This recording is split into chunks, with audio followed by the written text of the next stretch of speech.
From vast fortunes to humble estates, a president's net worth varies wildly. We're ranking the richest and poorest US presidents. We begin with Calvin Coolidge. His modest means reflected a lifetime of careful spending. Next is James A. Garfield, remembered more for public service than financial fortune.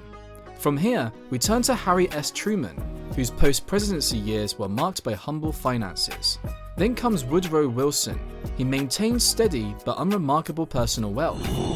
Now we move to Chester A. Arthur, a man who lived comfortably yet never amassed great riches. Following along, we meet Andrew Johnson.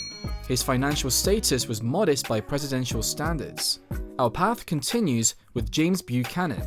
From this point, we reach Warren G. Harding. He benefited from business ventures before office. Moving forward, we encounter William McKinley, a president whose modest investments kept his fortune limited. Then, we meet Abraham Lincoln. His wealth was humble compared to later leaders.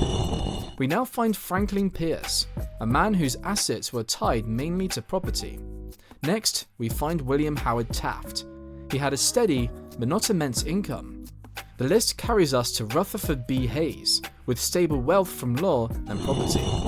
We proceed to Millard Fillmore. He earned comfortably through law and real estate. Arriving now at Benjamin Harrison, his legal work provided a solid income. Then we meet William Henry Harrison, a president whose fortune was far from exceptional. Following him is Zachary Taylor.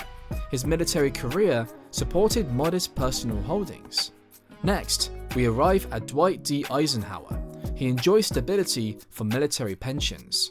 Moving on, we reach Gerald Ford. His post-presidency brought steady speaking income. From here, we turn to Jimmy Carter, sustained by his agricultural business. Our route takes us to Ulysses S. Grant, whose finances were partly restored by memoirs. Soon, we reach James K. Polk, who managed wealth from land holdings.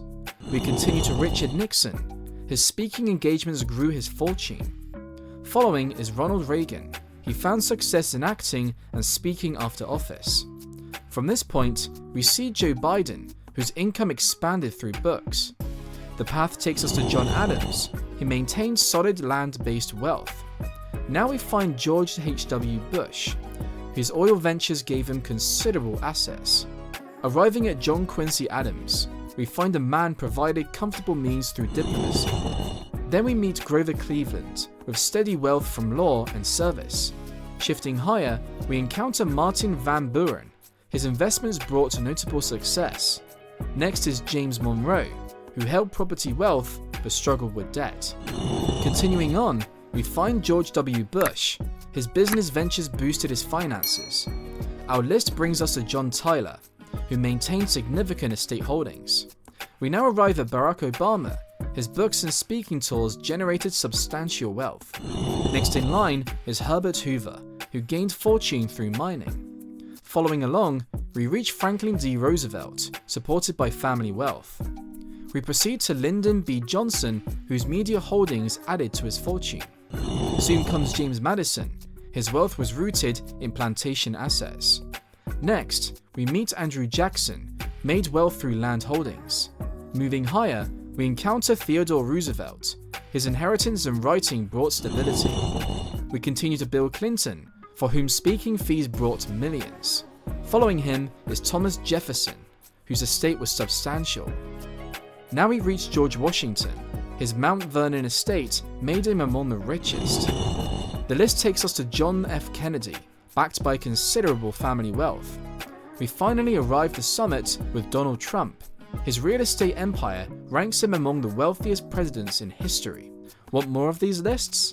Subscribe and tell us what to rank next.